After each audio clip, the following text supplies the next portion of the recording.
Good afternoon. I'm Dr. John Davison, Chief Executive Officer of the Trust, and I'm glad you're able to join us today for the sixth webinar in our ABIP webinar series.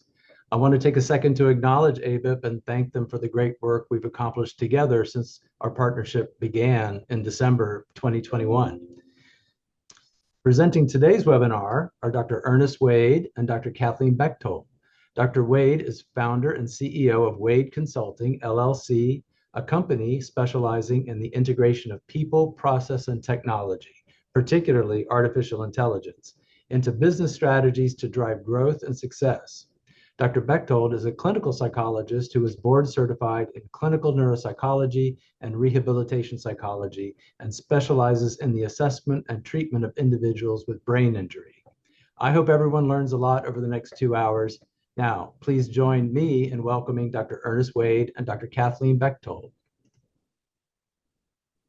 Great, thank you so much. I'm really excited to be able to speak to you today. I'm going to go ahead and share my slides.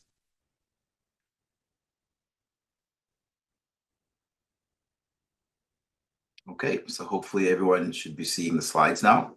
So as I mentioned, I'm really excited to speak to you today about artificial intelligence and psychology. And I say in psychology because I think as psychologists, we really need to play a pivotal role in artificial intelligence.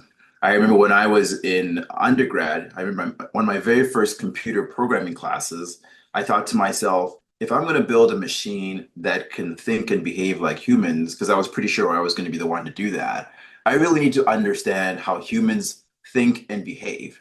And psychology was the perfect major to do that in. So I remember going to my advisor and saying, I think I want a double major. And she said to me, yeah, that's a great idea. You know, computer engineering is such a great counterpart to computer science. That's going to go really well together. And I still remember the look on her face when I said, actually, I'm thinking psychology. It didn't make sense to her. And anybody that I told that I was double majoring in computer science and psychology really always asked me why. But to me, it made perfect sense. If we're talking about machines that can behave like human beings and think like human beings, psychologists are the experts in how humans think and behave. And so this is one of my pedestals that I like to get on and talk about how psychologists need to be involved in the development of artificial intelligence because we are the experts in human behavior. So I'm really excited to talk about it, and hopefully I can convince a few more people to be as excited as I am about this. So as I mentioned, there's a few disclosures that I need to make, that we need to make. The first is that we're going to go through a few AI applications, and I want to make perfectly clear that we are not endorsing any of these or any of these particular ones. I actually encourage you to try them out yourselves and make your own mind up about what you think about them. I think that's part of the process, part of the learning that we're hoping to create as we go through here. And as this is an AI presentation, and I do a lot of work with AI, some of the content that you're going to see here is generated by AI. It's kind of what I do. So it's just part and parcel of the work that I do. So the learning objectives, want to make sure that we're clear about those. Identifying the basic concepts of artificial intelligence. Now, there is a lot when it comes to artificial intelligence. It's a really wide and deep topic. So we're really just going to scratch the the surface today. And the hope is that by introducing you to some of these concepts of AI, you'll have a better understanding of what it is, but also hopefully to wet your beak a little bit so that you might be interested to go do a little bit more research and ask a few more questions and get involved in artificial intelligence. We're going to talk about some of the major benefits and concerns of AI as it relates to AI in general, but we're also going to focus in on psychology. I've tried to make sure that we're looking at how this impacts psychology and the practice of psychology as we go along. And then Dr. Kate Bechtold is going to walk us through some of the ethical concerns that we have with AI, because as psychologists, ethics is really important to us. And so I think it's really important that we address that topic as well. Okay, so the agenda is kind of laid out as I talked about. We're going to start with the concepts of AI, dive into the benefits of AI, and then talk about the concerns, and then really dive into the ethics around AI. So when I do this talk, I usually like to make sure that it's as interactive as possible, more of a conversation than just me droning on for a couple of hours. And so I'm going to invite you to participate as much as possible. Now, given that there's a lot of people on the call, we can't have people jump on the call, but what we've done is we've included some questions and we want your participation. We would love for you to respond and help us know what you're thinking, how you're feeling, some of your concerns, so that we can also make sure that we're considering that as we move through the presentation. And so as was mentioned, there's a QR code that you can scan that will take you to the questions. There's a link that you can use that will take you to the questions. And there's the Menti website. And if you just put in that code there, that will also take you to the questions. And so I really invite you to participate in those questions. And just to show you how serious I am about that, the very first thing that we're going to do is a question. So the question is, how much do you know about AI? And this is going to help me kind of determine how I approach the presentation and how deep we go into it. And so you'll see that there's 4 responses here, starting with beginner. I have a basic understanding of AI, but limited practical experience. Intermediate, I'm familiar with AI concepts, principles, and have some experience with AI tools or applications. Advanced, I have a strong grasp of AI theory and practical experience with various AI technologies. And expert, which is basically I'm highly knowledgeable about AI and its applications, and I have significant hands-on experience. And if this is you, if you are an expert, I would love to meet you and learn at your feet. So please reach out and let me know. So go ahead and start responding to these questions. And I will also say here that I mentioned that some of the work that I do is generated by AI. And so, for example, these question banks, these answers are actually generated by AI. So I went into one of my applications and I typed in, provide responses to the question, how much do you know about AI that is to be used on a webinar with psychologists? And these are the responses that it gave me, from beginner to expert, and the definitions. Now I point this out because if it was me and I was using this for just in general, I'd probably go in and edit this. I'd probably have given you 5 options, and I could probably have told it to be more specific so that there's more nuance in the choices here. But this is also a good example of how helpful AI can be. These are pretty decent responses. And so you can see that even in this, something as simple as a presentation, AI has already been helpful. Okay, so let's take a look at some of the responses that we're getting.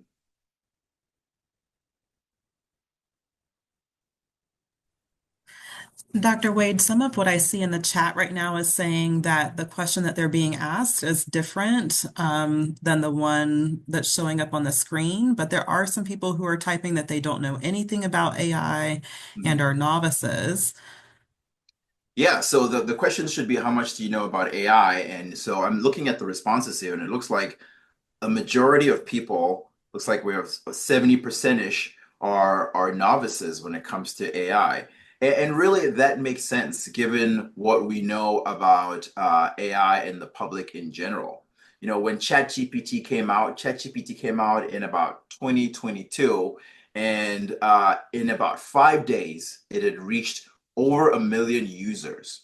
Now, for context, when Netflix came out in the 1990s, it reached 1 million users in 3 years. It took it 3 years to reach 1 million users. Instagram, when Instagram came out, it reached 1 million users in 2 months. In 2 months, ChatGPT had over 100 million users. And so you can see how excited some people are about these applications. Now, Pew Research actually shows that of the people polled, US adults, 60% had heard something about ChatGPT, but only 18% said that they felt like they knew enough, that they'd been told a lot about ChatGPT. And only 24% of those polled had actually ever used ChatGPT. So you can understand that with something like this, if you don't have the experience of it and all you've heard is what you see in the media, it's reasonable to expect that people are going to be afraid. What other questions are we getting about this? John, did you have a question? Yeah, I was just going to comment because we're getting a lot of questions about using the Menti tool, and I just wanted to reiterate what I think is when you get to this point where you're asking for input on your slide, there will be a specific QR code, and that's what people should scan, and that should take them right to that question. I think they were getting stuck on the original question. Is that correct?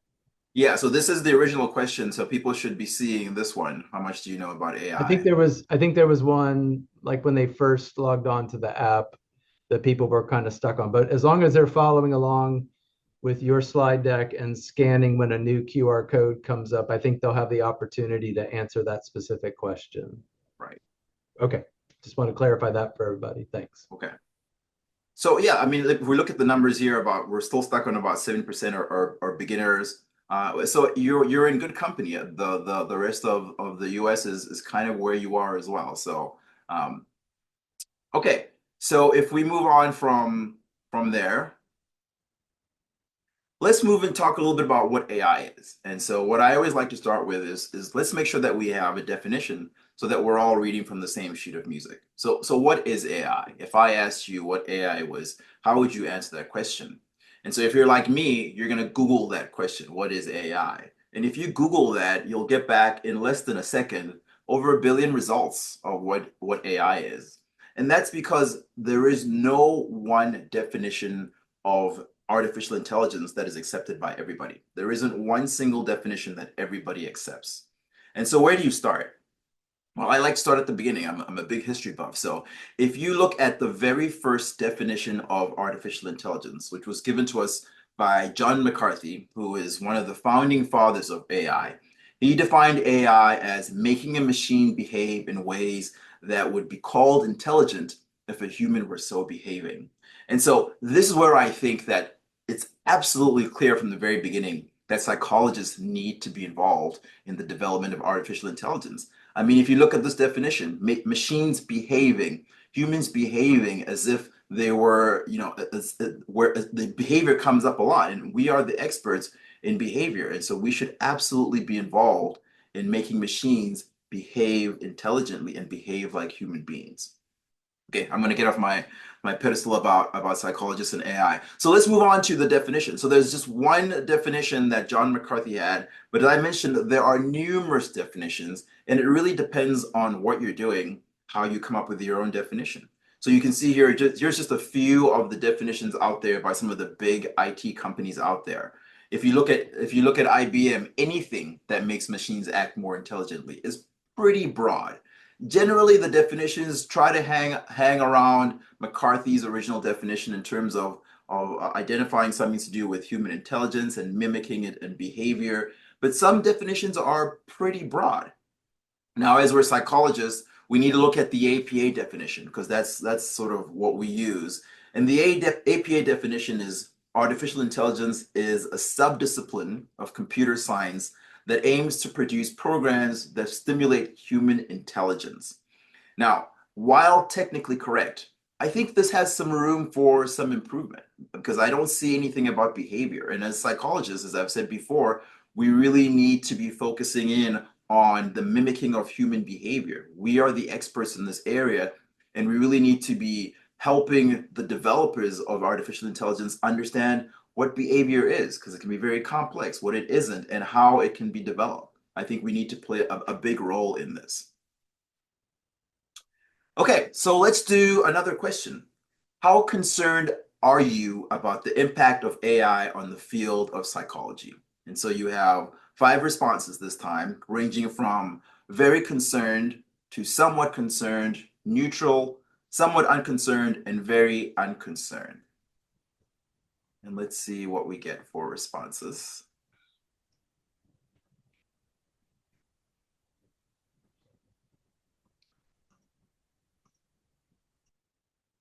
Looks like we're seeing some come through.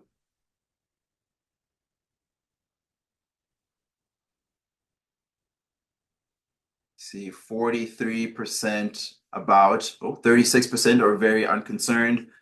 Somewhat concerned, we have about 45% of people are somewhat concerned. And so if we look at the concern, combining the somewhat concerned and somewhat unconcerned, we're getting to about just over 70-80%. And so I think if we look at this in terms of, again, the US population, more than half of the US population are actually more concerned about AI than excited about AI. So again, in good company, as psychologists, we're in good company because as I mentioned before, there's not a lot known about AI. There's not a lot of exposure to AI, even though ChatGPT has over over 100 million users. You know, which is really interesting when we look at this and we compare it to the organizations. Gallup did a poll that asked Fortune 500 companies if they were using AI in any way, shape, or form, and over 90% of them said that they were using AI in some way, shape, or form. Andrea, something to add? Yeah, so one of the questions that you have coming in now is I'm very worried about AI mimicking human interactions, replacing psychologists and human connections. How can this be mitigated with laws? That's such a great question, and we'll talk a little bit more about this when we get to the ethics section. I think part of the challenge right now is that apart from Europe, which Europe actually has an AI Act that actually kicked into effect in August of this year, the US doesn't have anything. The US has, I know the Biden White House had something that they put out, but there isn't any legislation, any federal legislation right now on AI, the development of AI or the enactment of AI. There is some stuff statewide, but there's nothing federal. John? I just wanted to kind of reiterate for the group that when we do kind of pauses like this in your presentation, that people can feel free to not just respond to the QR code, but if you have specific comments, questions, concerns, you can type them in the chat, and Dr. Chisholm and I will relay them to Dr. Wade. Great, thank you. Okay, so looking at the results again, looks like most people are somewhat concerned to very concerned. And so again, that falls within what we see when we look at the US population overall. All right, so how do we overcome this? And to me, one of the big things of overcoming fear is just more education, right? And so I think that's one place to start. And so let's talk about that. Let's talk about AI and what AI is and what AI isn't. So if we look at the types of AI, there are three general types when we talk about AI. And I'm going to start at the very end, which is super AI. Now, super AI is more of a hypothetical concept, and it's where computers surpass human intelligence and become self-aware. And they are super smarter than humans and don't have the best interest of humans at heart. So if you think of the media in terms of Skynet from Terminator or Ultron from the Avengers, you know, those AIs did not like humans and were out to destroy humans. We are pretty far from that at this point. If we go to the center part, we're talking about general AI, which is sometimes known as AGI, artificial general intelligence.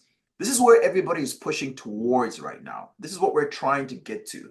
And when we get to this point, we'll have a machine that can perform tasks like humans and would be completely indistinguishable from a human in every way. This includes the ability to see, to hear, to speak, to move, all integrated into one being, into one robot or one machine. And so we're pretty far from that as well, though we are making some pretty good strides towards that. Where we actually are is narrow AI. Now, when we first started with narrow AI, we were really talking about expert systems that could do one thing specifically well. As we've developed more and more in terms of machine learning and LLMs, we actually have expert systems that can do a few things pretty well. So if you think about ChatGPT or Copilot or any of these LLMs, they can respond to your questions, they can analyze the data, they can provide recommendations, they can do a number of things, but they're still considered to be narrow AI. Now, what I think is really interesting is one of the very first AI applications, one of the very first chatbots was actually developed by a psychologist called Weizenbaum in 1966. He developed a chatbot called Eliza, which was used to provide therapeutic responses to clients. And so there's a great video that I want to show you about that so that we can watch that. Does it understand what it's doing in the sense that we do? It's easy to leap to false conclusions, as Professor Weizenbaum discovered when he created Eliza. Eliza is a computer program that anyone can converse with via the keyboard, and it'll reply on the screen. We've added human speech to make the conversation more clear. Men are all alike. In what way?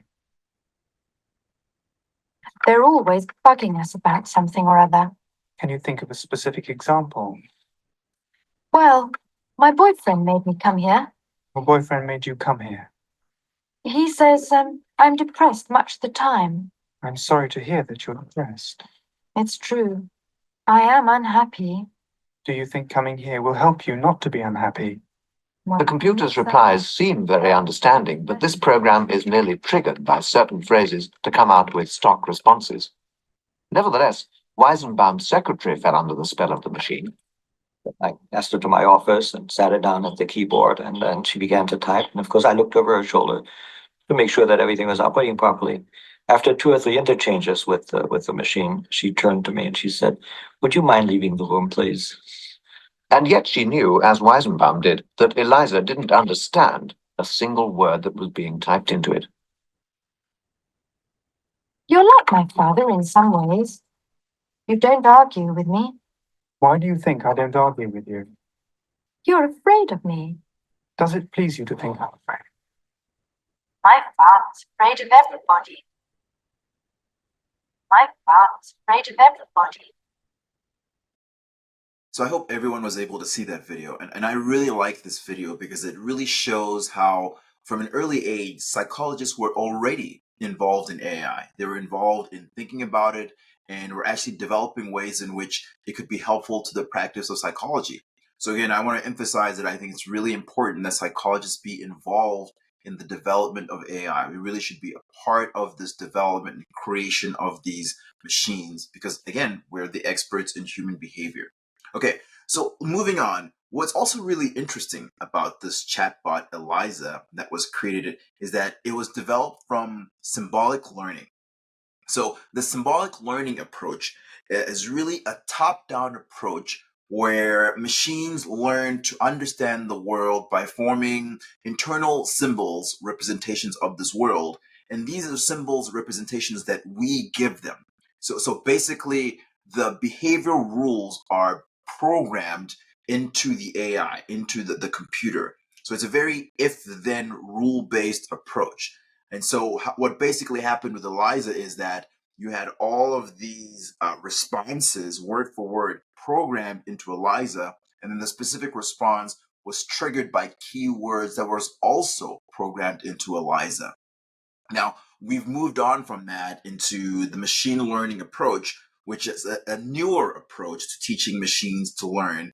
And that's really focused on interpreting data and allowing the machines to learn from that data set. But before we talk about machine learning, I really want to show you a few points and aspects about symbolic learning that I think are really important. So the first one is really looking at some of the different fields that came about as a result of symbolic learning. The first one I think is really cool is robotics. And robotics is focused on designing and building machines that can perform tasks autonomously or with human guidance. It really includes areas such as fully autonomous robots, industrial robots, and things like healthcare robots. One of the latest examples of this is a robot called Sophia, which was developed in 2016. Now, this is very humanoid looking. It looks kind of like a young lady, and it recognizes human features using computer vision, which is the other field that came about in the field of AI. So computer vision is basically focused on enabling computers to see, to interpret and understand their visual information from the world around them. And it includes things like object detection and recognition, classification, recognition, like facial recognition, which is how Sophia can actually see. Now, the other one is natural language processing, and this is one that you're probably very familiar with because of all the things that we've heard in terms of AI being able to synthesize and create voices. But really, this is focused on not just on voices, but it's focused on interpreting human language. Is what natural language processes is. It's interpreting and mimicking human language, and it includes things like speech recognition, text analysis, sentiment analysis, and language translation. So this is how AI, such as Sophia, are able to hear and also speak through natural language processing.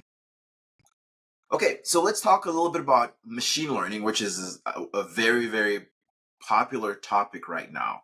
This is the current approach that is out there in terms of how we teach machines to learn and to think for themselves. This started around 2010 when we first started collecting and categorizing a lot of data. And this was important because it allowed AI developers to move to a different approach, which is what we call the bottom-up approach, which takes advantage of the increased availability of data, new machine learning algorithms, and just the increased availability of computing power. This all allowed us to build computer algorithms and computer programs that can interpret large amounts of data and learn from this data. So instead of relying on a person, on a human to code and program complex tasks like the symbolic learning approach, where we have the if-then, machine learning can basically recognize patterns and make predictions that can inform and teach the AI from large data sets. So for an example, let's take a look at some of the first machine learning systems that were used actually in behavioral research, which was done through categorization and prediction of human behavior. And one of the most popular ones was in about 2012 when Cambridge Analytica actually used Facebook data. So they scraped personal information from Facebook data and they used that to hyper target people for political ads. And there was a big scandal about it. But that's an example of how machine learning worked even back then. So there's a few ways in which these machines learn. There's supervised learning, there's unsupervised learning, and there's reinforcement learning. Those are the sort of like the three big ones. There's other ways, but those are the three big ones that I think are really important to know. So the first one is supervised learning, which is learning from a training set of labeled examples provided by a knowledgeable person. So basically, if you think about it, an example of this in mental health would be if you provided an Excel spreadsheet to the machine, a large Excel spreadsheet with a whole bunch of symptoms and behaviors and the corresponding diagnosis. Basically, what you're doing there is you're teaching the AI to recognize these specific symptoms and label them with this specific diagnosis. And so the machine then creates a model that allows it to recognize the symptoms and categorize them with this specific corresponding diagnosis. So that's called supervised because you're basically telling the machine what to think and how it to behave. The other way is unsupervised learning.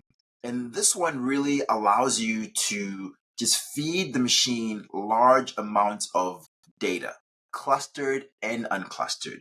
So we're talking the Excel spreadsheet, we're talking data that you scrape off the internet, we're talking audio, we're talking video, we're talking images, unlabeled, notes from your sessions, videos from your session, anything really that you want. You just feed this data to the machine, and the machine itself, the AI, will cluster this data, will look for relationships, and build a model of relationships of this data.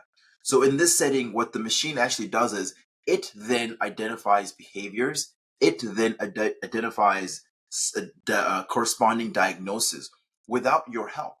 And so the challenge of this, though, is that you don't always understand how it's doing this. And so this is often called the black box approach because we don't know the magic that's happening behind the algorithms. We don't understand always how the machine is making its decisions, and it's not set up to explain it to us. And so this can be helpful because you can analyze large amounts of data, but it's also challenging because you don't always understand how the machine is doing that. And then the last one is reinforced learning.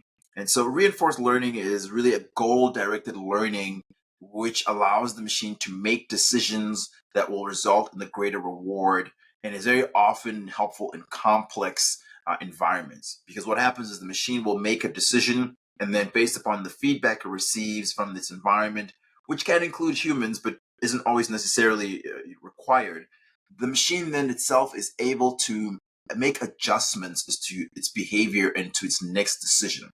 So a practical application of this would be in the field of psychology when we're thinking about something like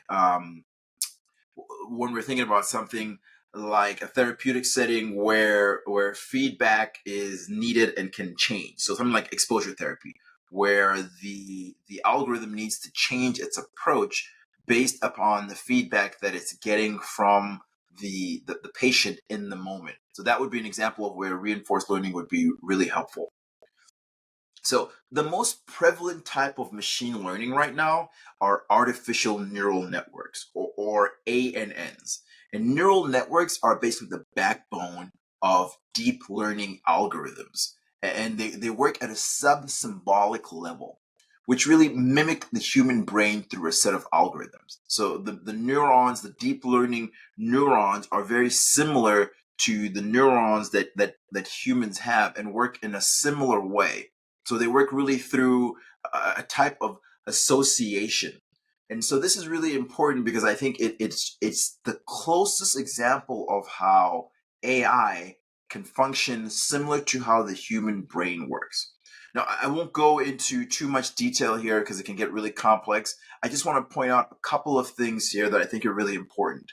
So the transformer model, which is a type of comes from a type of deep learning, allows AI to learn relationships between different parts of a sequence. And basically what this allowed is that the AIs can now learn at a much faster pace and can take into account the whole context of a sentence, for example, instead of just the individual words. And the transformer model came about in 2007 and was developed by a bunch of Google engineers. And this really led to the explosion that you see of large language models. So things like Claude, Gemini, ChatGPT, Copilot, all of these things came about as a result of the leap forward that came through in transformer models. So let's dive into LLMs a little bit more. Okay, so what are LLMs? So LLMs are large language models. That's what they basically stand for. And they're a type of neural network. So as I mentioned, a type of neural network that is basically the smallest level of operation. So mathematically speaking, they're the mathematical equivalent of the human brain that functions at that very lowest level. And it's a very low level of computation. So the types of LLMs that are created are all created using large amounts of data. These are data hungry things. We're talking about billions of tokens which are used to create these LLMs. So it's important to understand that when these LLMs are created, they're fed a large amount of data, and then they're basically allowed to create themselves, to train themselves.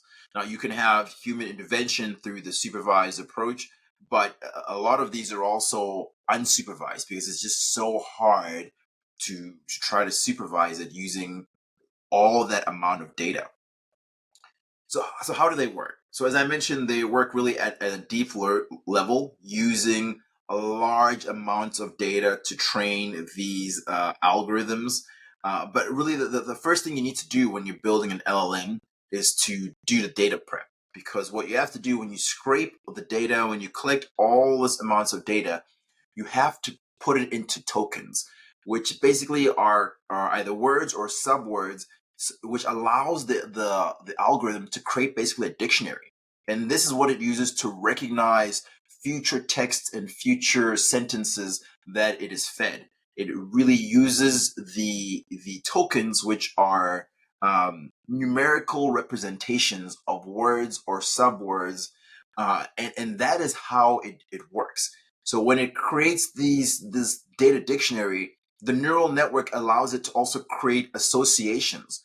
So for example, if you say something like the blue sky, these are different words, but blue and sky are associated. So numerically, these things have a relationship. And that's how the LLM is able to track and make sense of the language that it's getting. It's not that it actually understands. What it's doing is looking at the probability that the words that it's being fed are associated together. And that's the second part of creating the LLMs is the attention mechanism, is figuring out how do you pay attention to the information that you're being fed based upon how it was trained so that it can actually produce language, right? And that's what we're talking about, is how do you produce language, which requires you to understand what you're being said. And it does that in a probabilistic way, right? It's not actually understanding as we would describe it. It's more looking at the association and the probability that the words that it's being given are associated. And that allows it then to feed back to you a coherent sentence, because it does so looking at the probability that blue and sky should go together. So it'll say blue, and then the next word that it might come up with based upon the dictionary and the model that it's been fed tells it that sky should be the next word that's appropriate. Okay, so let's do the next group discussion. What are your main concerns about AI in the field of psychology? And again, you can use the Menti code there. Oh, and it looks like we've got some responses already. I'm seeing a lot of things that are coming up, talking about ethics, confidentiality, and privacy. And that makes perfect sense given the field that we're in. We absolutely need to be concerned about that. And so this is why I said it's really important that you read the fine print and you understand the policies of the applications that you're using that are related to AI. You'll see as we walk through some of the things that ChatGPT, for example, has. It has an option for you to turn off whether the information that you enter into it will be used to train the data set. But not everybody is aware of that or even knows how to do that. And so it's really important that you're paying attention to some of that fine print and making sure that you understand what's going to happen to the data that you input into the system. Okay, let's do the next one. What would make you feel comfortable using AI in your psychological practice? Training, yes. More training. Absolutely. I think this is one of the things that we all need to be thinking about, is how do we get trained to be more proficient, not just in using the technology, but understanding it, understanding its limitations, understanding the benefits. Some of the things that I do is especially when it comes to the business setting, is helping organizations really understand how AI can benefit them. And so it's really important that we're getting the training and education. And I appreciate this webinar, because that's part of the training and education that I think is important when it comes to AI. Andrew or John, any questions or comments that would be appropriate here? Right now, no additional comments in the chat box. It looks like you're getting most of the responses on the slide. Yeah. It's really interesting to see how training remains one of the prominent ones here. Training and education, confidentiality, safeguards. This is one of the things that I think is really important when it comes to AI, and so why psychologists need to be really involved in the field, is because if we're not bringing up these concerns and bringing up these topics, not a lot of other people are. John? I wanted to point out one interesting comment someone made, that just like people, will Google their symptoms and come into their doctor with their diagnoses. Now AI is becoming part of that too, with the client using AI to try to understand their concerns, and then come in with a self-diagnosis. That's such a great point. And we used to do that with just WebMD, right? You just go onto WebMD and try to diagnose yourself, and now you can ask one of the LLMs to help you. And so there's a benefit to that, in that you can come in more informed, but there's also a risk to that if you think that the LLM or the chatbot is giving you the correct answer, and if it disagrees with what your physician is telling you, right? Your physician who's had years of experience and training, rather than the ChatGPT or the application that has sort of just been trained off of the internet. Andrea? Yeah, another comment is, I'm always concerned about integration of poor research with quality research within training sets. Is there any way to mitigate that? Yes, that's a great question. So when it comes to training, the LLM, a majority of the LLMs will choose quantity over quality. And that basically means that they assume that the more data that they can provide, the smarter the LLM will be, which is true to a point, but then it doesn't speak to the accuracy of the responses. And so there are some LLMs that are trained more on quality, which means though that in order to make sure that the data that they're training is of high quality, that there's just less of that data. And so their breadth of responses aren't as great, but the quality of their responses are better. And one of the examples of that is Claude, which is provides a little bit more accurate responses in terms of questions. Okay, so let's move on to some of the benefits of AI. And I want to talk a little bit about decision making, content generation, personalization, and automation. I think these are I've been found to be sort of the main, not that there aren't others, but the main areas of benefit when it comes to AI. So we'll start with talking a little bit about decision making. So when it comes to decision making, there are really a number of ways in which AI can be helpful. The most useful is in terms of data. And this is where machine learning became such a big thing, because it can just crunch such large data sets, and it doesn't even need to be structured. And so you can imagine, if you have a large data set and you're doing research, machine learning is a great tool to do that. It can really consume a lot of data and provide you with recommendations and analysis. A great example of this actually comes from Watson. If you remember, Watson used to play Jeopardy at one point and beat Ken Jennings, I think, in around 2011. But now Watson does a lot of different things, right? There's a Watson Health platform that there's a case study that showed Watson Health was integrated into a UK-based digital care record system for psychological therapy. And the results of this case study showed that there was significant improvement in terms of access to psychological therapy, because Watson Health was able to analyze and identify and then provide recommendations to the therapist in terms of areas of interest in the patient record. So this allowed the clinicians to actually focus their attention in terms of how they can best work with the patients. So that's one of the examples of how AI can really help with decision making.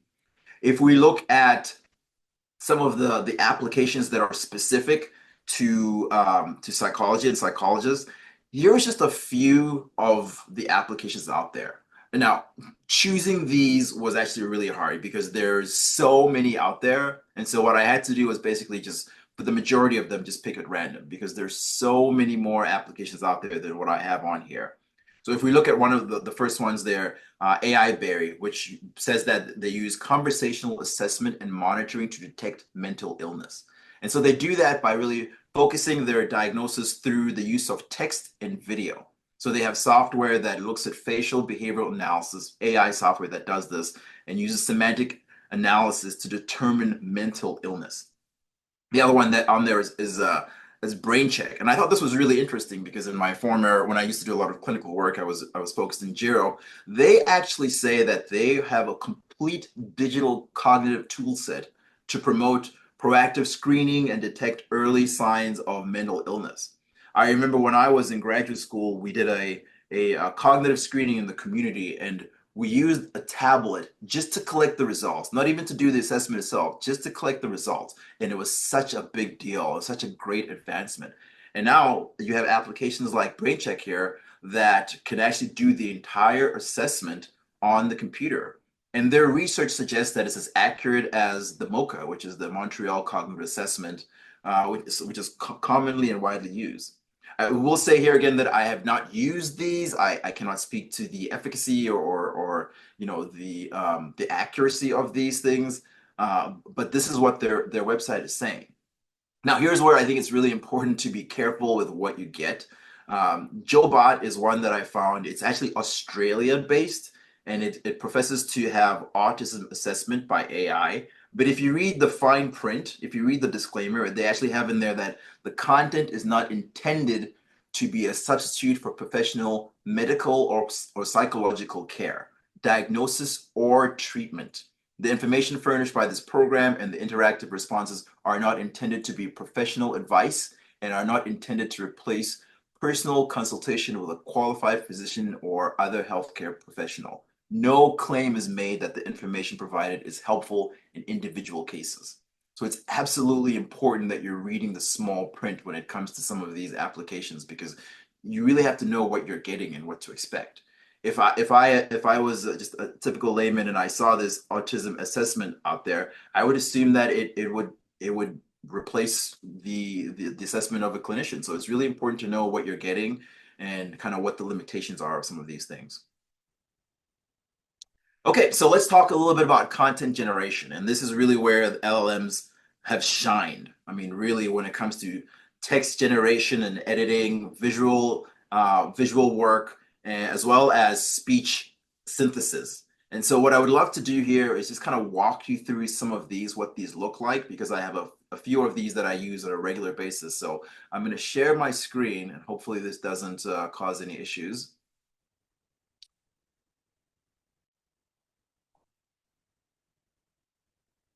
Okay, so hopefully you can see that now. So I have ChatGPT up. Hopefully that is accurate, and you guys are seeing that. Andrea, can you just confirm that is accurate? Yes, we can see it. Okay, great. So I have ChatGPT up, and so one of the things I want to point out to you in ChatGPT, first of all, is that you need to make sure that you go to the settings, and that when it comes to data control, you are choosing whether you want them to use your data that you're entering into the system to train their model or not. Now they tell you that it is they'll protect your privacy and so on and so forth, but you need to make that decision. Do I want them to have access to the information that I'm putting on there, or initially you need to say, I don't want you to use my information or not. So ChatGPT is, again, one of the ones that has really done a great job of bringing AI to the forefront, and you can use it for a lot of different things. Now, what I want to show you as well is my desktop version, because I have a desktop version of ChatGPT, and I think this is actually really cool because it has the speech synthesizers in here. So let's see if this works on Zoom. So respond to my request as Sigmund Freud would. In a way, yes. Sigmund Freud is one of the most famous figures in psychology, best known for developing psychoanalysis. I want you to respond to my request as Sigmund Freud would. You would like me to channel my inner Freud, yeah? Yes. I am experiencing some difficulty at work. I don't seem to enjoy my work anymore.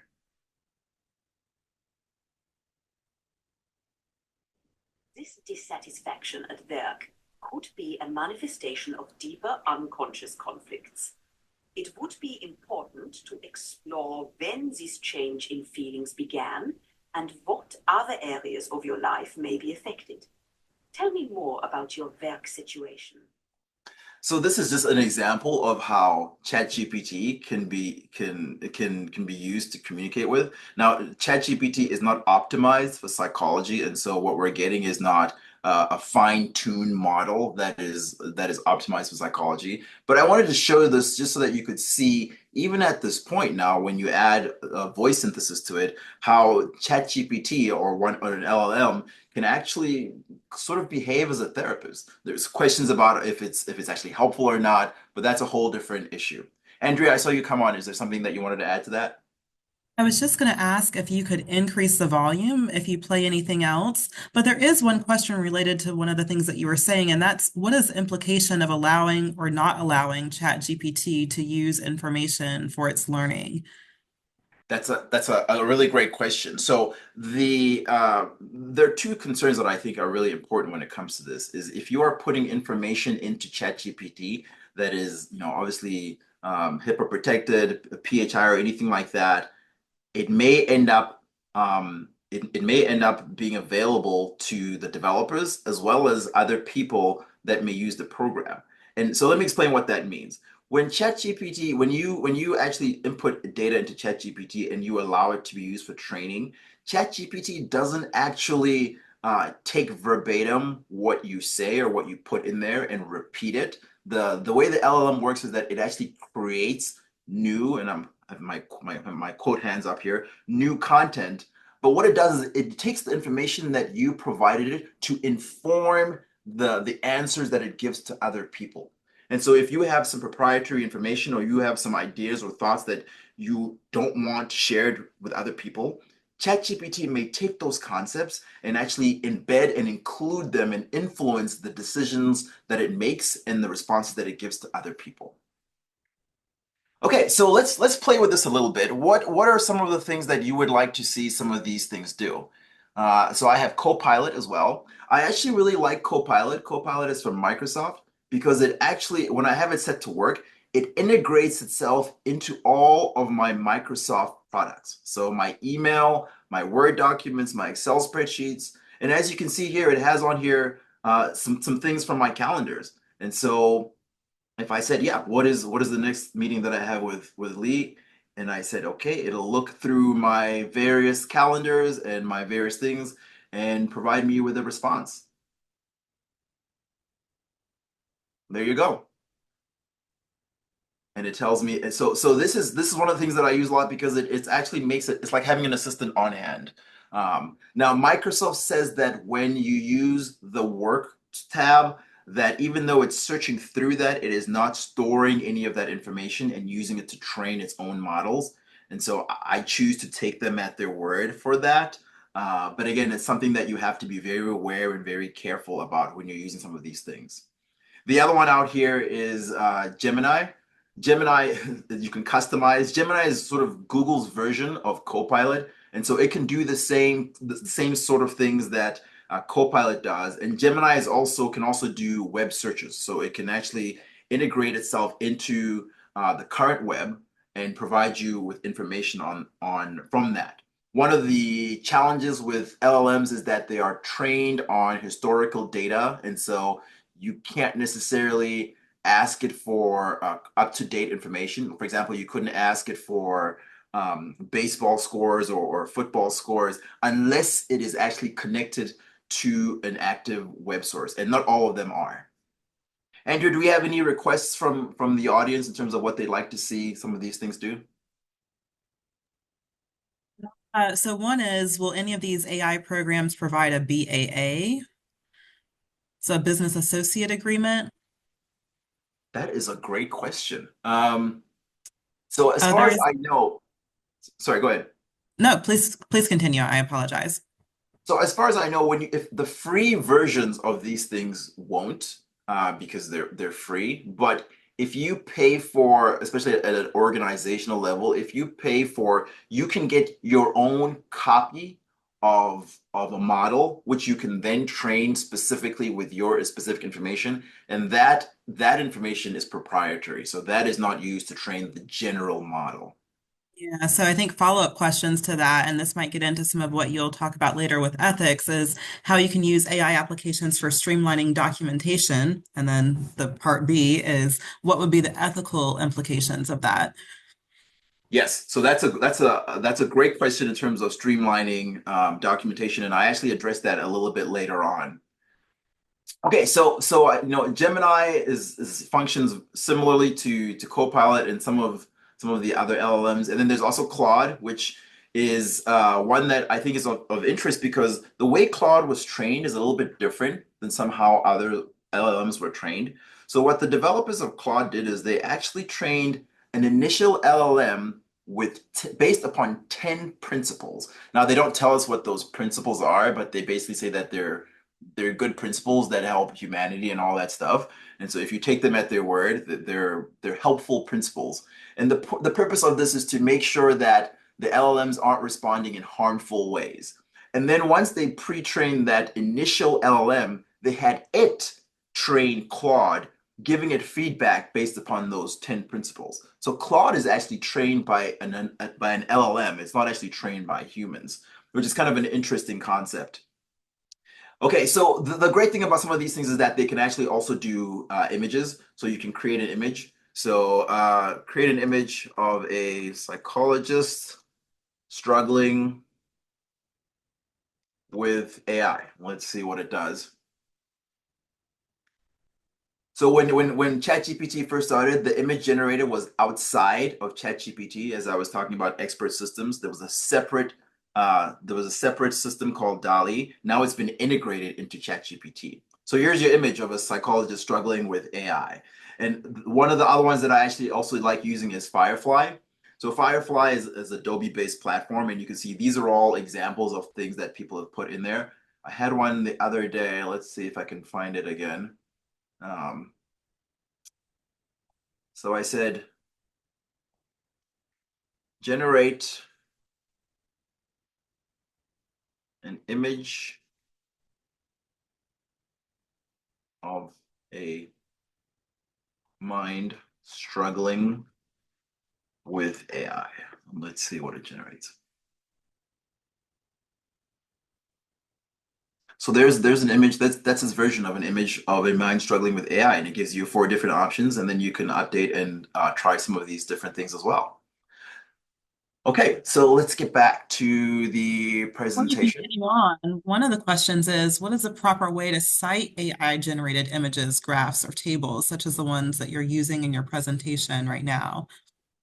That is a fantastic question. And that also comes to the question of who owns some of these things, right? So I believe APA has specific guidelines on if you use AI in any way, shape, or form and how to cite that. I don't have this specifically offhand, but I know that APA has that, and that would be a good place to look through if you're going to be publishing an APA. Now, I don't know what other publishers use. That would be a really great question to look into to see what other publishers have in terms of citations when it comes to AI, both for image generation and for text generation. That's a really great question.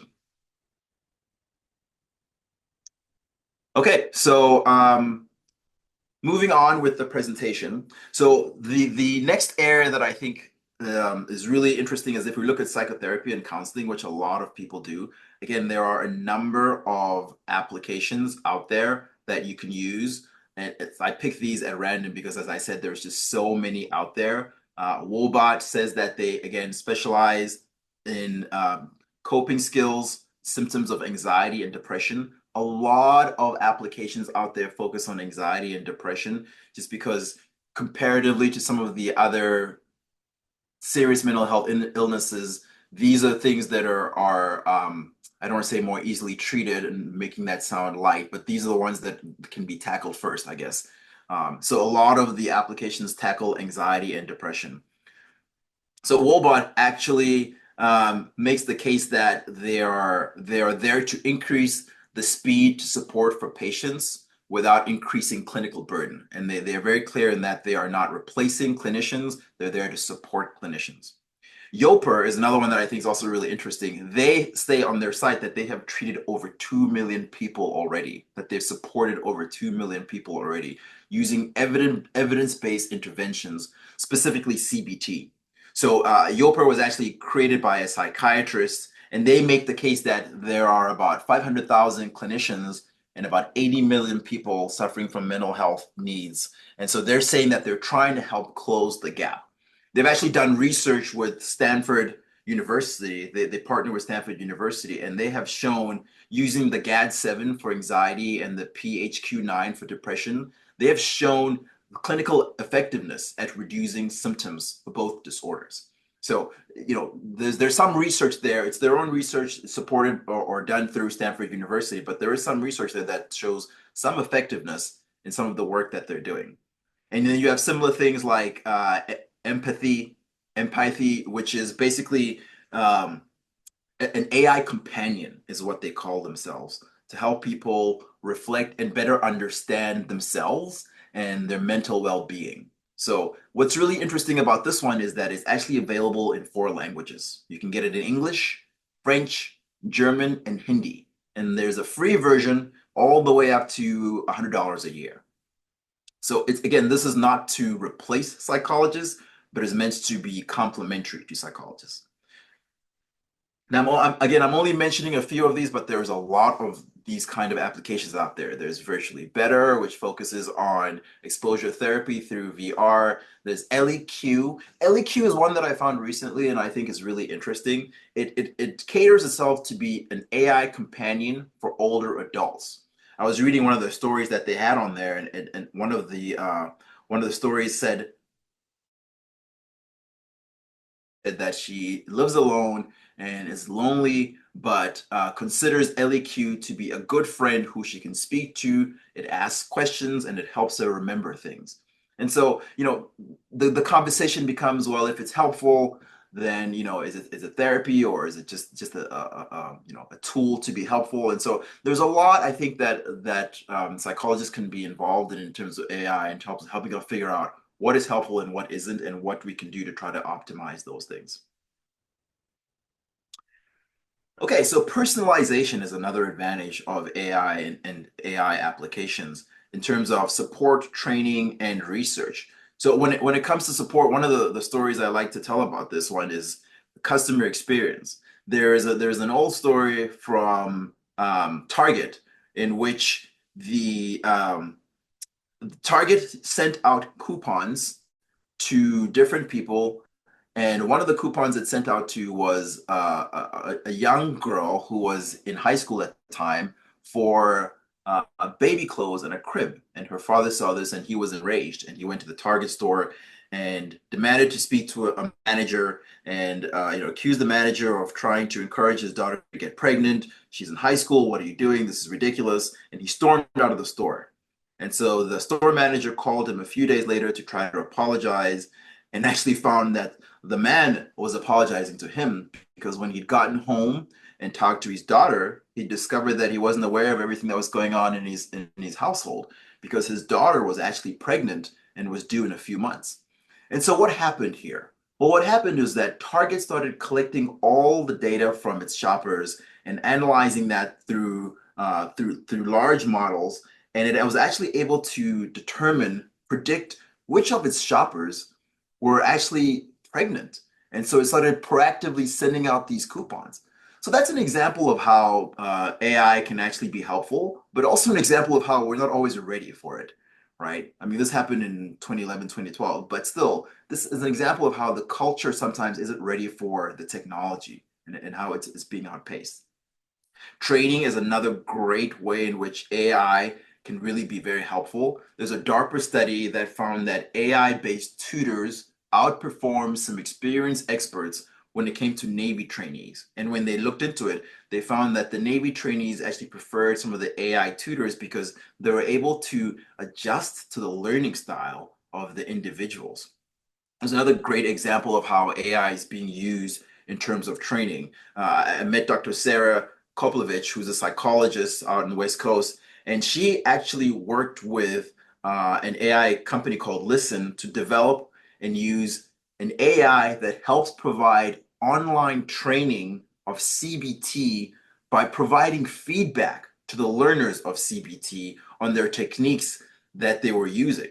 So essentially what would happen is they would train individuals who were working with patients and clients who were experiencing psychosis, and they would give them micro-learning of CBT and then give them the opportunity to practice it.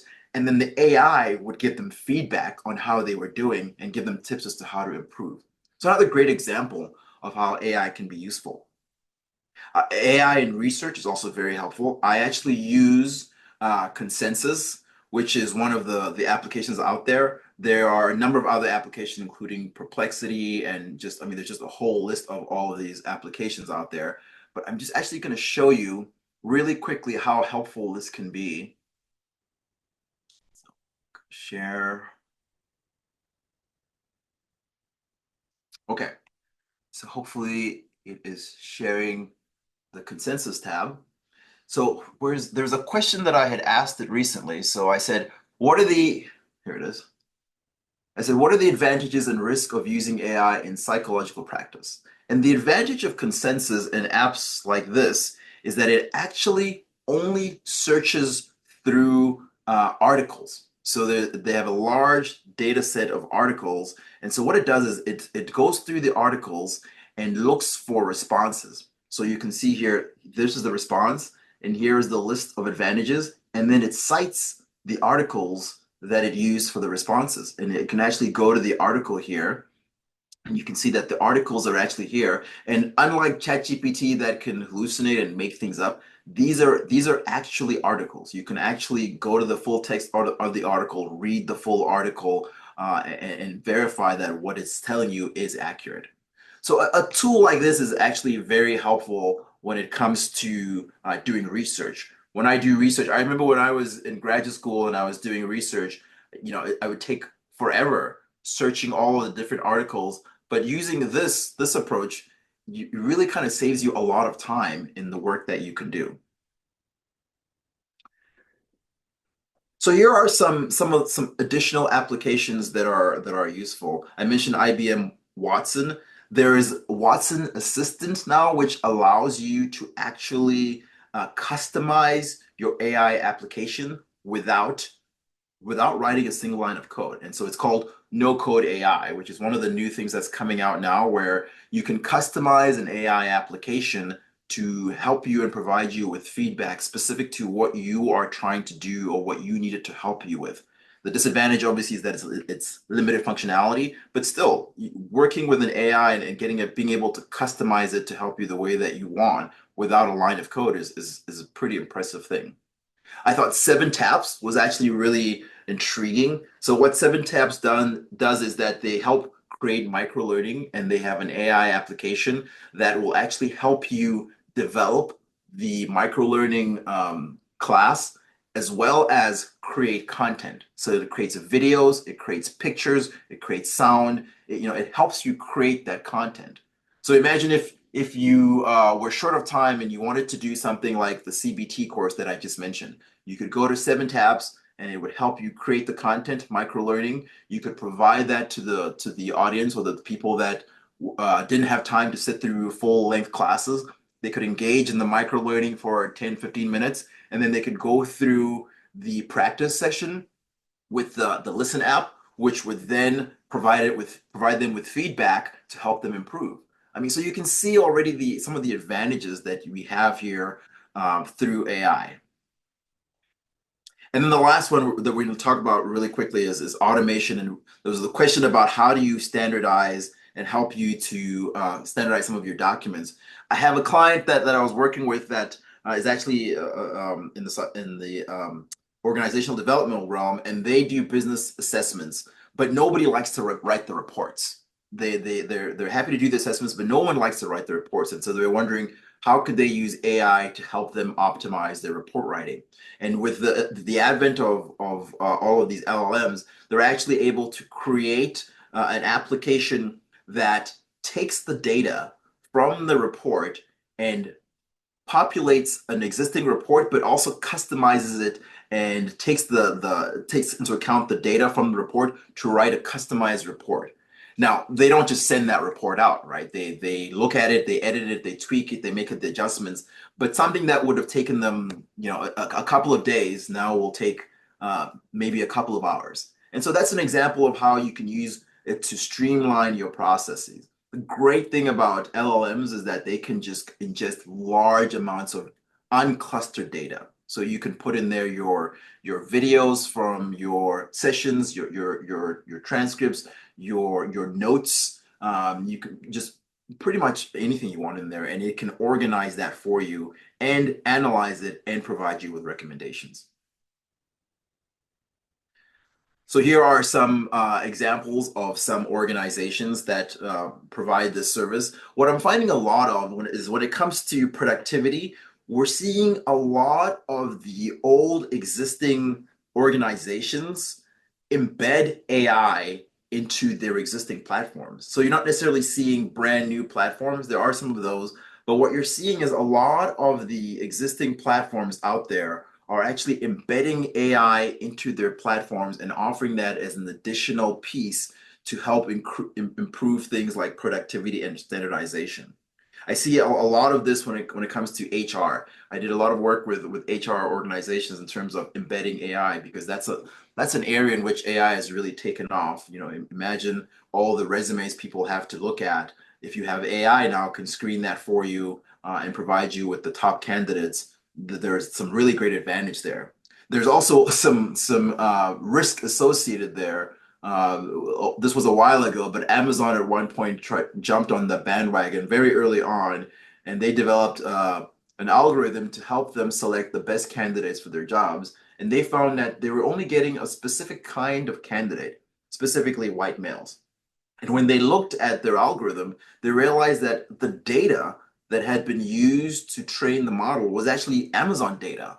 And so when they dug into it, they actually realized that a lot of who they hired were just white male individuals, and those are the ones that did well. And so they basically trained their model to filter out anybody that wasn't a white male. And so even though there's advantages of this here, there's also some risks that we need to be aware of, especially when it comes to data and analysis. Okay, so let's see, Andrea, any questions or any thoughts that are coming up before we jump onto the next group discussion question? There's some general comments in the chat, just kind of marveling at what technology does. Also, one that just came in from David Cox noting a previous question about the business associate agreements, that they're generally not available for the free versions. But for instance, with Microsoft 365, it is available for the enterprise version. So again, lots of interest in the products that you all are talking about in some chat within the Q&A about how you can make it work for you. Yeah, and this brings us to the next question here. How can AI benefit your psychological practice? John, anything to add there? Just getting to your, I think your point you just made about a bias, several comments about bias and the implicit, way that's going to be baked into the AI learning. And if you could speak more about that. And one person noticed that the image of the psychologist that was generated when you asked the app to produce that was a white male. Yes, so that's a really great point. So because I've done that a few times where I've asked the AI to present me with an image of a psychologist or a physician or a business leader, and the majority of the time it comes up with a white male. And so there's definitely bias in that, and so that comes from the data, right? This is where I think the data is really critical, because the data that is used to train the model is also informing its responses.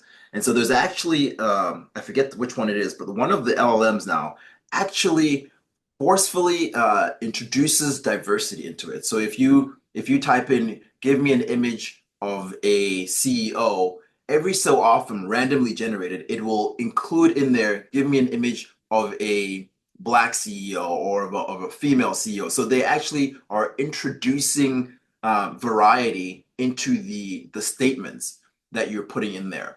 Notice that it's not in the data itself, because the data is basically scraped from the internet and scraped from books and things like that. So it's they're not limiting bias from the data. They're just introducing variety into the question prompt to try to make sure that there is more equitable representation of the responses.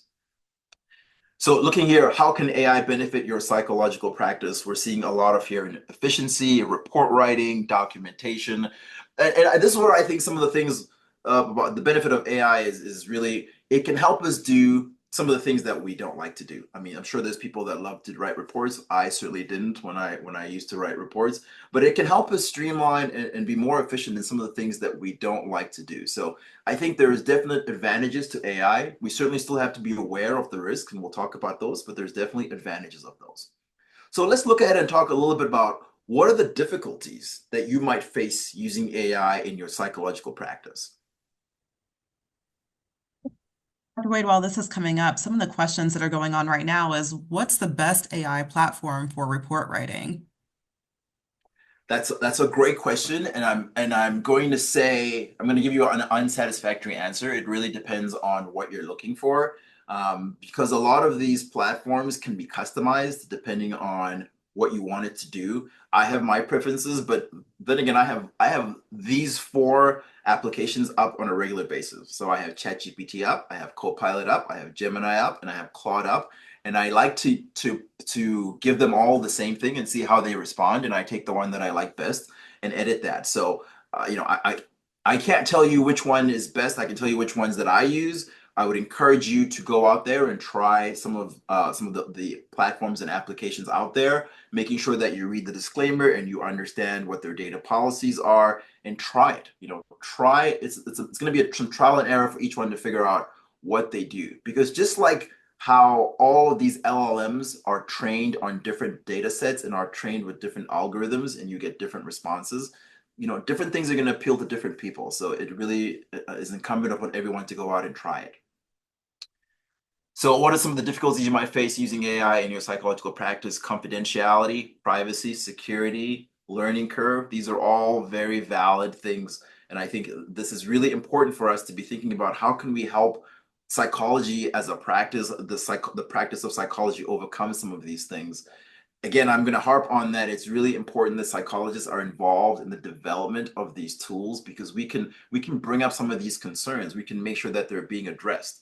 I don't think, my personal opinion is I don't think that we can stop the development and the advancement of AI, but we can certainly be involved and influence how it's developed and how helpful it is, and the security and the confidentiality that we know and value is integrated into the models that are being developed.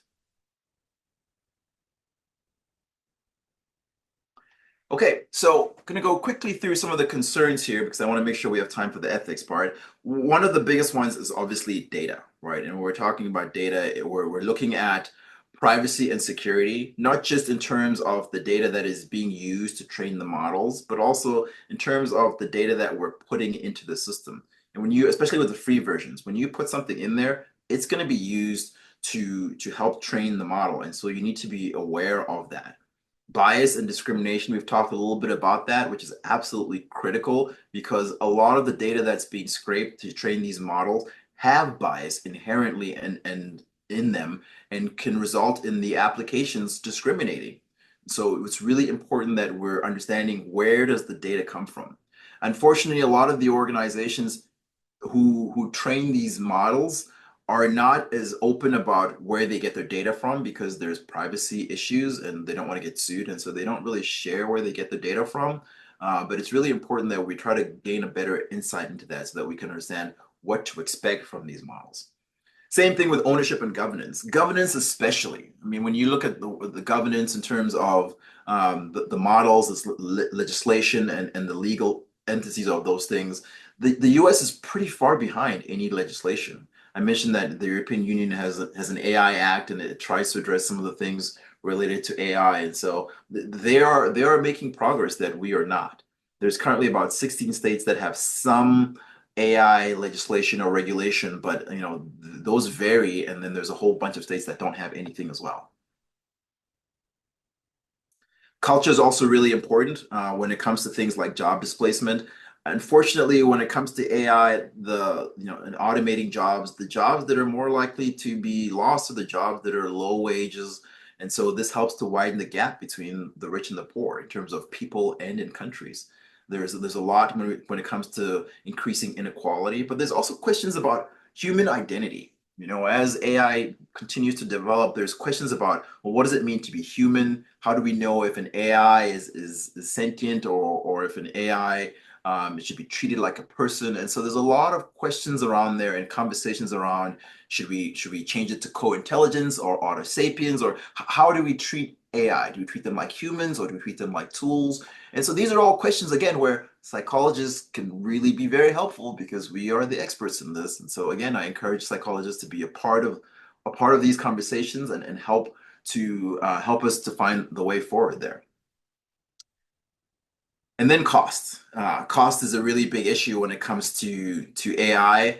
They are expensive to develop, to train, to deploy, to maintain. They are just expensive in terms of the amount of power out there that's required to develop these. As I mentioned, since 2019, there's about 67 large language models out there right now, to my knowledge. And there's only so much of them, because there's only so few of them, because they are very, very expensive and time consuming to develop and maintain. So there's a cost associated with that. And so if you're thinking of jumping on the bandwagon in terms of developing these things, you have to be aware that they're very costly to develop and maintain, but also for you as an individual, because you have to learn. We're talking about, you have to get the training on these things. You have to become familiar with them, and you also have to be thinking about the legal and regulatory requirements that are hopefully coming at some point in the future. All right, so you've been given a lot of information, a lot of, I would say, some answers, right? At least some guidance that is pointed about what do we know about AI and these tools that we could use. So now at this point of the presentations, the answers stop. I don't have any answers, just questions, just considerations. So welcome you to come on this little magic carpet ride with me and consider what do we need to think about in using these tools. It's exciting to think about that we could improve our efficiency, improve our maybe our effectiveness, our accuracy with using these tools.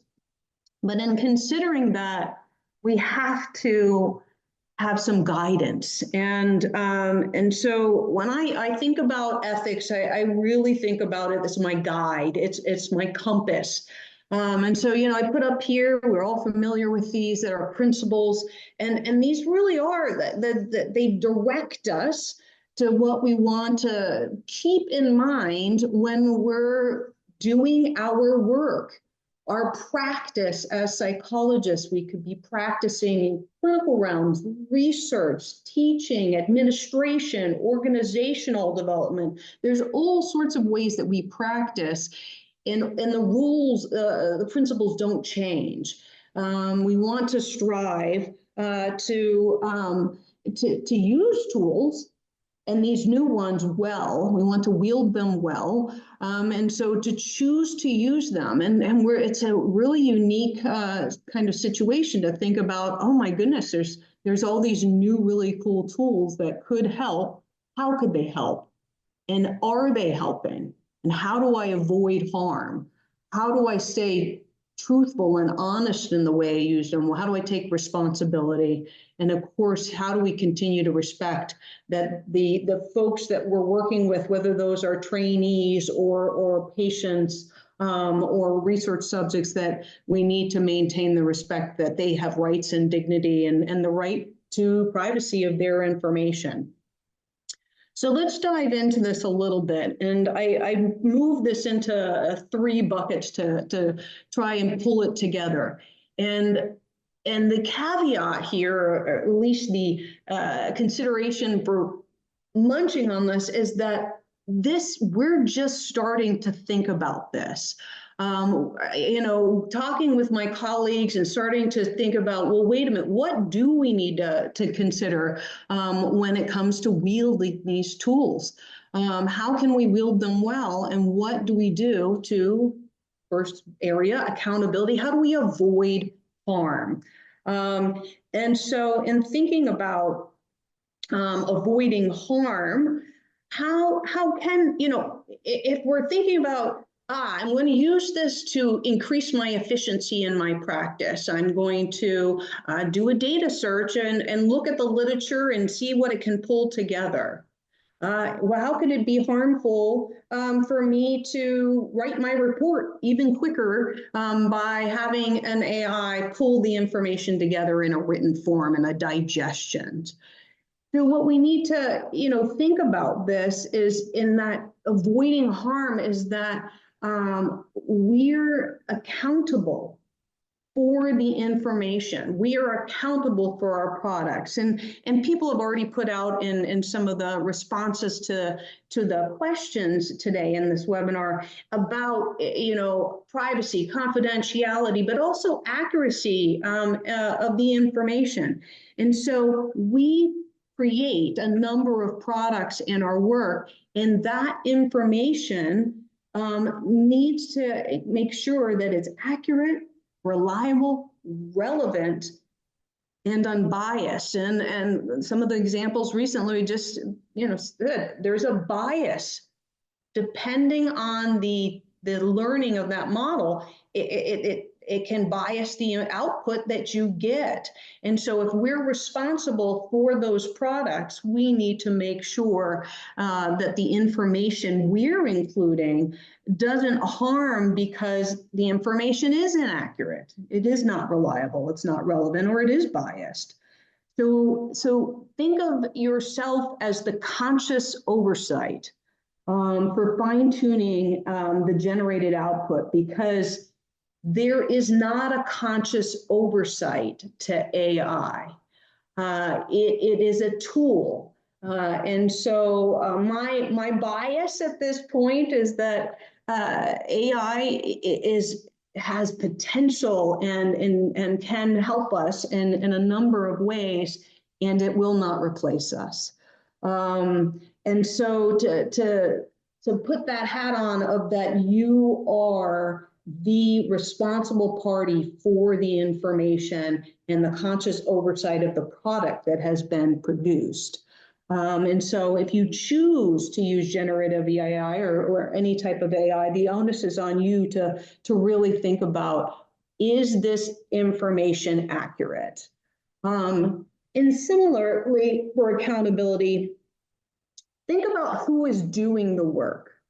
It is not unusual for us in our practice to delegate some aspects of our work to others. And when we do that, we've employed other people to assist us in our work. The role of generative AI, though, can play in practice. We're delegating work to that tool.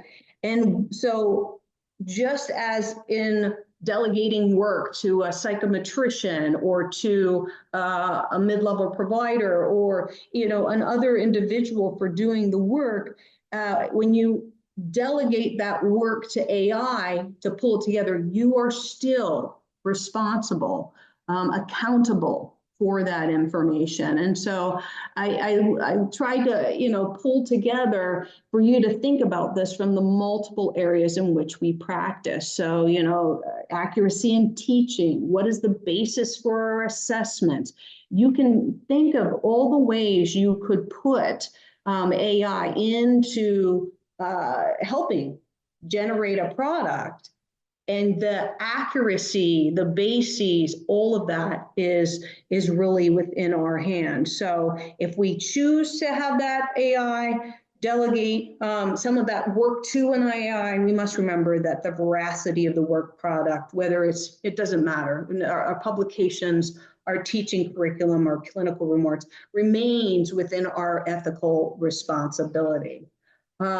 So, in thinking of that, that question someone asked earlier about if you used generative AI, how do I appropriately reference it? And so for APA Style, just wanted to give the answer to that question.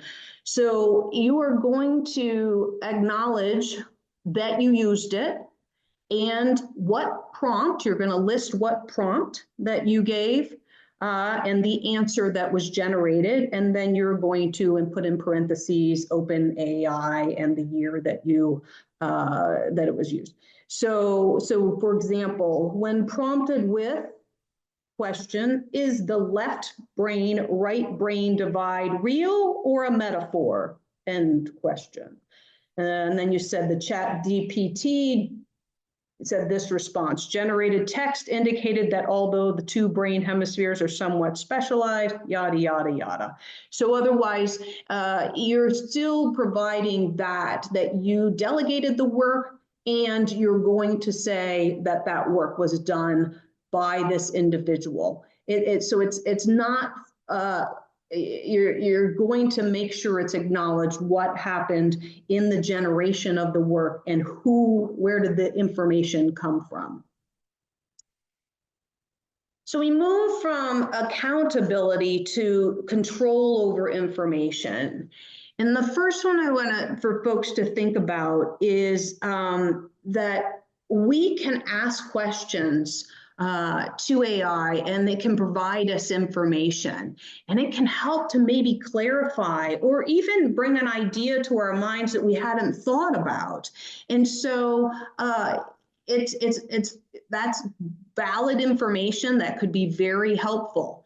It's a matter of going, is the question I'm asking and going to include in my work product, just think of the range of those could be, is that in my area of competence?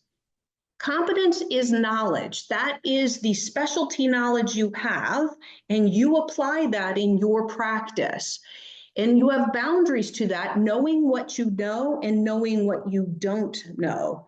And so we stick to providing services, teaching, conducting research in areas that are within that boundary.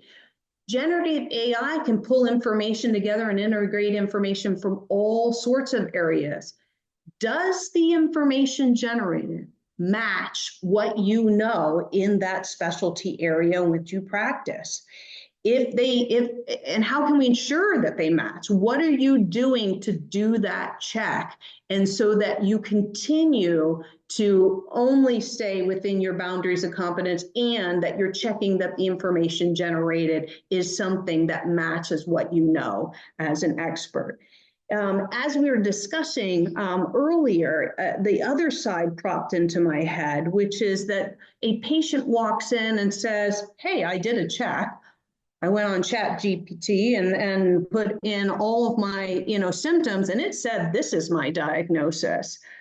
Well, again, knowing your areas of competency, being able to say, does that match from what we know about XYZ disorder, illness, disease process? What struck me was, if a patient did that momentary questioning, now wait a minute, have I missed something? Is that accurate? And being able to sort of fight the urge to have the patient dictate what the diagnosis is versus questioning that, and maybe even doing more due diligence on your part and checking into what is there's new information about this disease illness process that I need to consider, instead of maybe going towards agreeing with that person's diagnosis, because we know that there's can be error within that. And so really, again, checking with what we know and what we don't know, and staying in those that alignment with our competency areas, and being able to competently and confidently work with the patient on, hey, that information had these points accurate, and I think this part doesn't match based on what we know about that disease process. So going with that further, knowing what you know and don't know, we adhere to what is the basis for our scientific and professional judgments. And so we work to establish that scientific and professional knowledge in our specialty areas of practice. And generative AI is not necessarily trained in that area. So how do we fact check that? Where did the information come from? And as Ernest already mentioned, we don't necessarily know that. We may not be able to get that information of how was this information generated. I think that consensus app, it was like a really neat, intriguing thought for me, and going, it's actually taking the literature, which I do on my, Hopkins website, and I do a literature search based on, my normal putting in a key terms, and it can do it and pull it together. I thought that's pretty cool, and I know that it's coming from the scientific literature, the published literature. So it helps us move a little bit closer to knowing, where did that information come from? How was it generated? And therefore being able to, again, do that check. The article's down here. Let me read the article for myself. What methodology did they use? Does it sound like it's something that they provided, valid and reliable interpretation of the data that they collected? But doing that check, and so that control of information still is maintained by you. It is not something that we impart to the AI and say, I'm going to take at base root that this information is accurate. And I hope that with all of you listening, you say to yourself, of course I wouldn't do that. Of course, I wouldn't just take at blind faith that a generated description is going to have all the data points with it. I think that's where we really stay ethically minded is when we're being conscious and we're practicing on a day-to-day basis, and we're thinking, wait a minute, what am I considering here to make sure that I am really aligning with those principles, and that I am generating a product that is accurate, unbiased, coming back to that first one about accountability.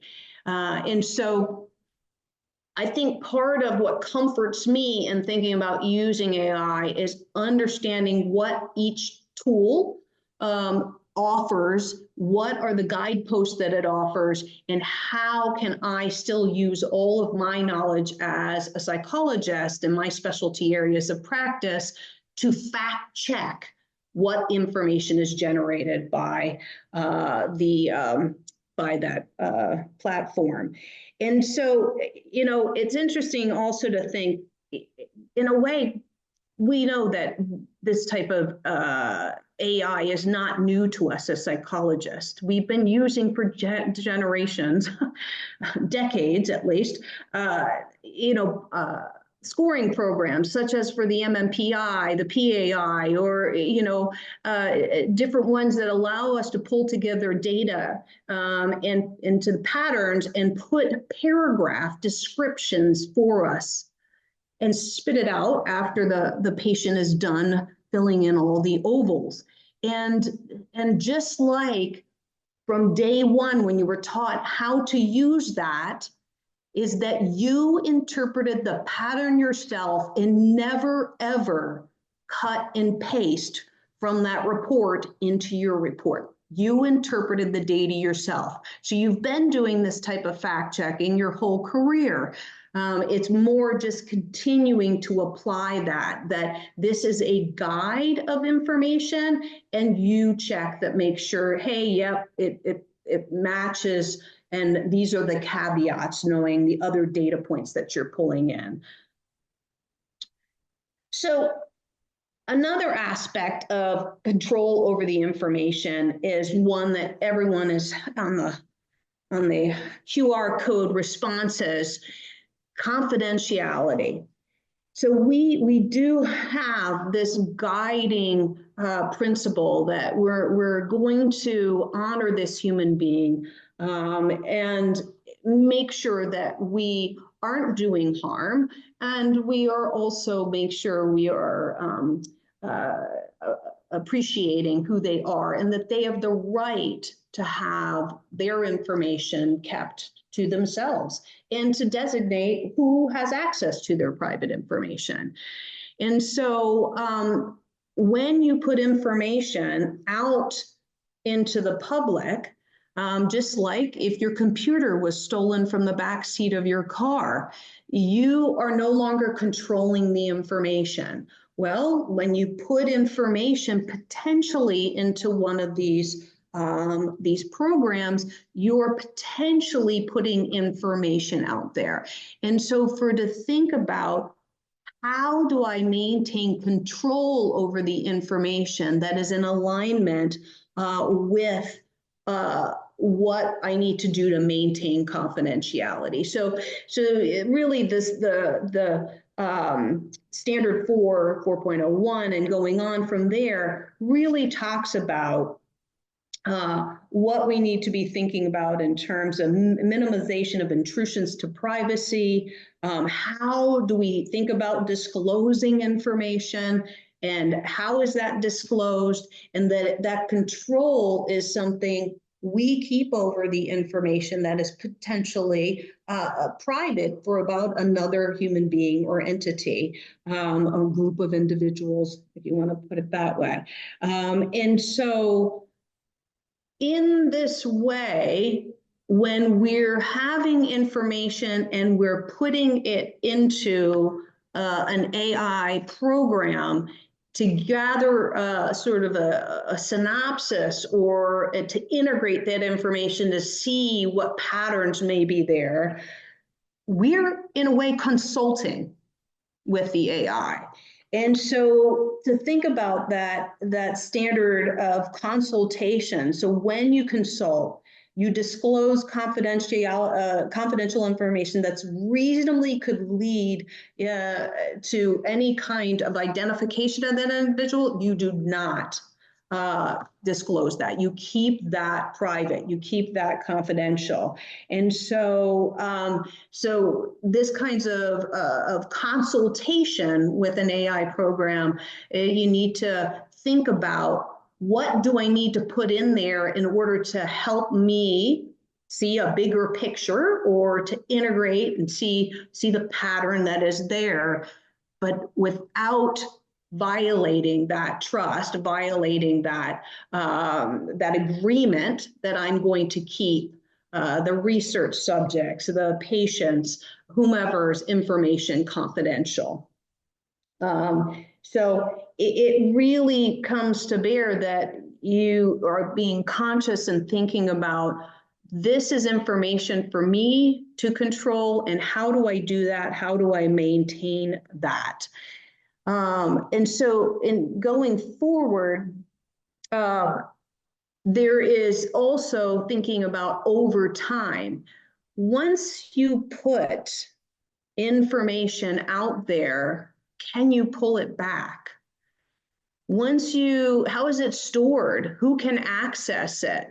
If you put it out there to in a generative AI to generate a report, is that only on your computer or within your system, or does it actually teach the greater AI program?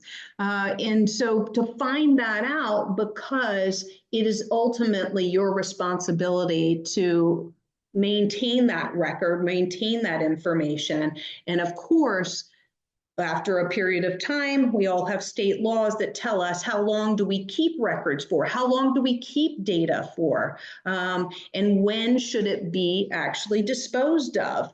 Well, if it's put into this electronic format, do we have that control any longer to determine whether it's held on to, or whether we can actually dispose of it and pull it back out? And so thinking about that ultimate control needs to be maintained for yourself.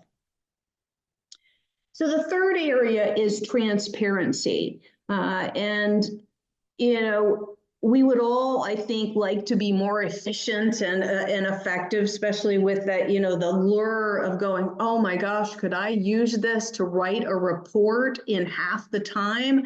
Wouldn't that be fabulous? I also, as a researcher, think about, goodness, think about all the potential patterns that it took me weeks and weeks and weeks and weeks playing with my data to figure out what were there, versus if I could get sort of a first blush pulled together by, you know, one of these programs. So efficiency could be just upped exponentially. And I know there are already pressures from different institutions and medical systems for clinicians to use AI in order to increase efficiency, particularly for documentation. Well, what needs to be considered when you're talking about that with a patient? What are the limits of confidentiality if you use one of these programs to help write your reports? What do they need to know? What do they need to give permission for? So, you know, what we typically do is we discuss with our persons that, what are the limits of confidentiality? What are the foreseeable uses of the information? And so if you said, okay, so we have this program that allows me to take your information and digest it so that I can write a report. I will be checking the accuracy of that, and my results and my conclusions and my recommendations will be based on my thinking. You could see how you could do that. Then comes the question, well, wait a minute.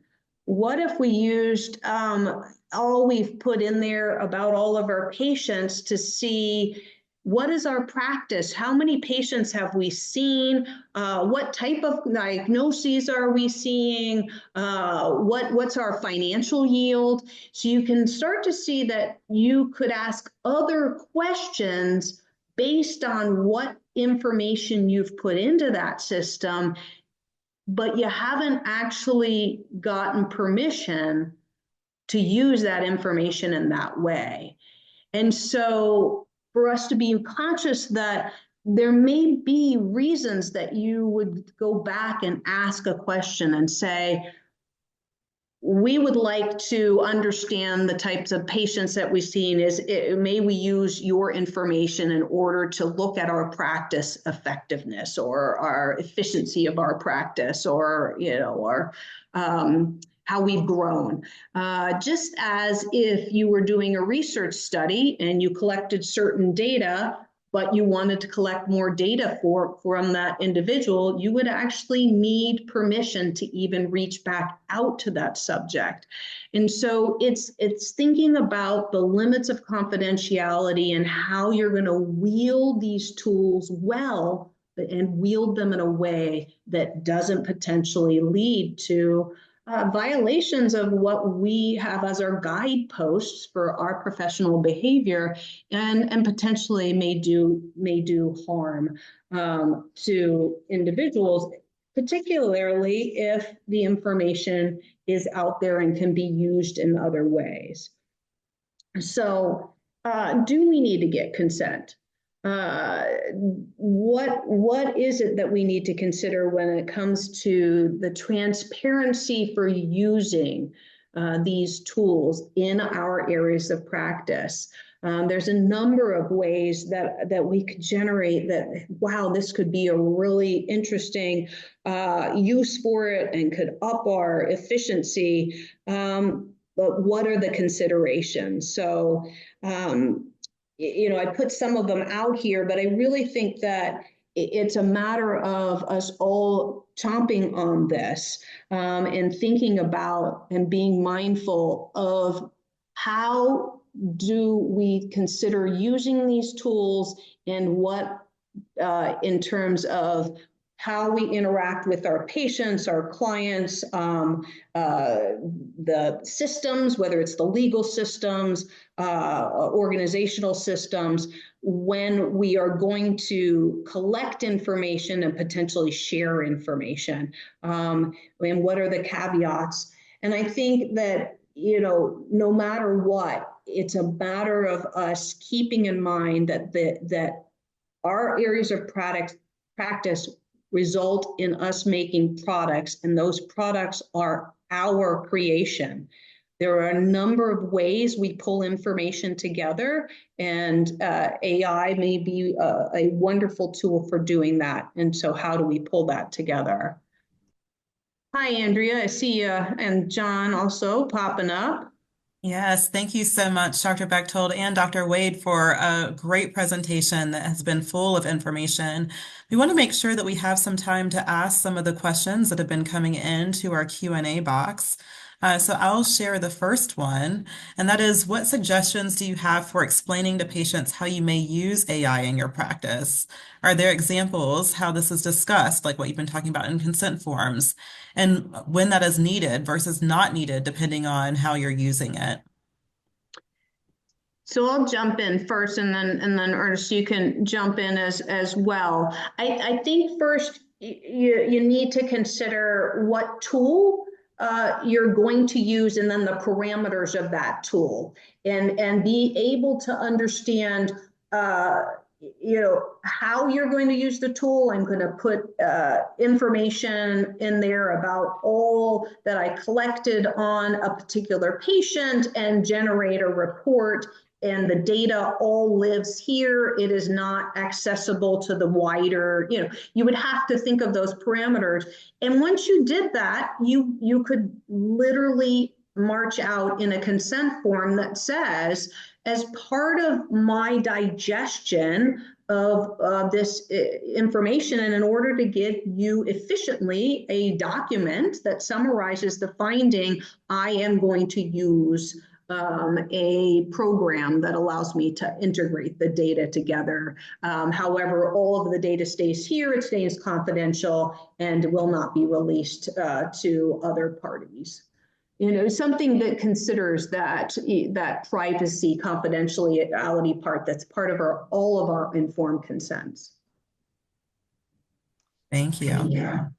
And if I could jump in, I think there are a number of comments made about over-reliance on AI as the next generation of psychologists come online, and just accepting the results that are given, and the loss of critical thinking, and the need for training programs to really be able to pave the way in terms of how to use this technology.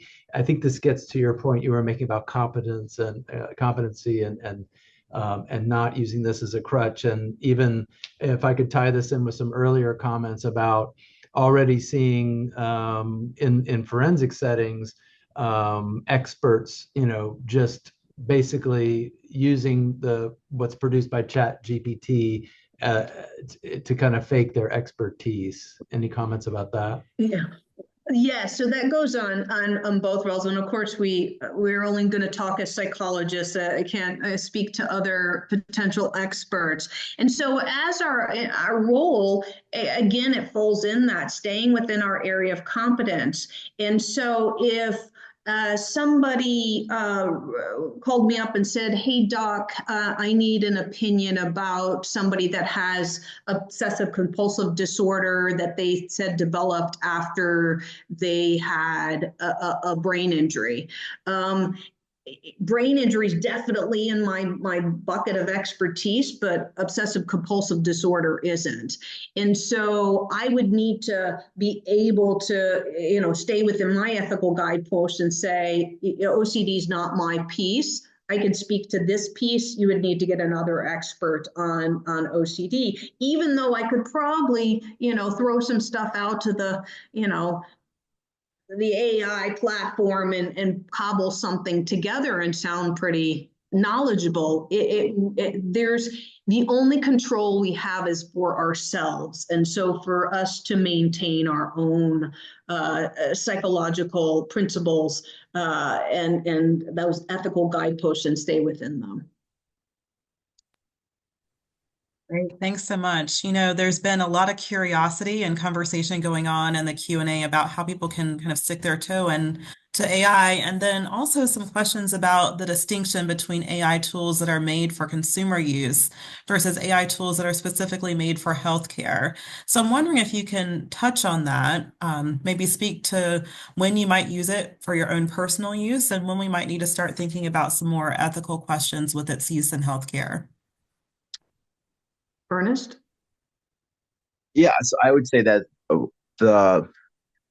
that's an interesting question, because a lot of the times when the applications came out, they were originally meant for personal use, but then they have been leveraged for business use. So I'm not sure that there is a specific category in terms of health. You really have to investigate the application and see what specific use cases that they have.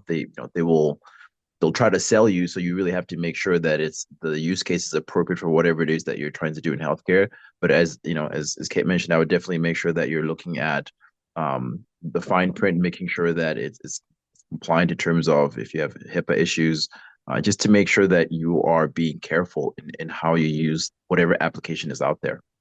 In terms of starting, how do you get started? I would say try using any of the applications, the free software. I mean, try using it just to try and get some experience with it. Obviously, don't put anything sensitive in there, but just get some familiarity with how they behave and how you interact with them. So, and just to jump on that, since, HIPAA is one of the main laws that governs our need to keep information private and confidential when it comes to healthcare information. So HHS is grappling with this, and so they're grappling with coming up with guidance on thinking about information and maintaining it secure. And so more to come there. They're evolving with this as well. They're also reaching into or over to extending a hand to these companies that are creating these apps, these platforms, whatever the correct term is, and so that they can provide some guidance on how they can maintain compliance with federal law, because they're going to want to catapult this into use into health systems. And so again, more to come on this, and so keep reading. The information is coming out on a moment-to-moment basis.